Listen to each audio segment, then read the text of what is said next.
Погнали, косячок посмотрим. Все четко, все нормально, начало хорошее.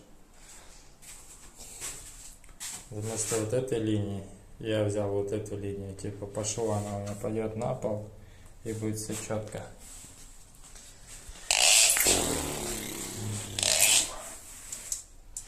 Следующая плитка по логике 60 и как раз 1,5 сантиметра, чтобы плитка встала. Смотрим.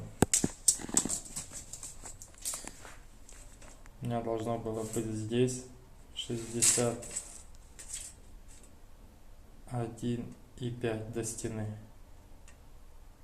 А здесь у меня 63,7. Такуя. Теперь я все это переделываю, делаю вот разметки себе поставил новые. Здесь будет, к сожалению, обрезь. Здесь вот шов пошел новый.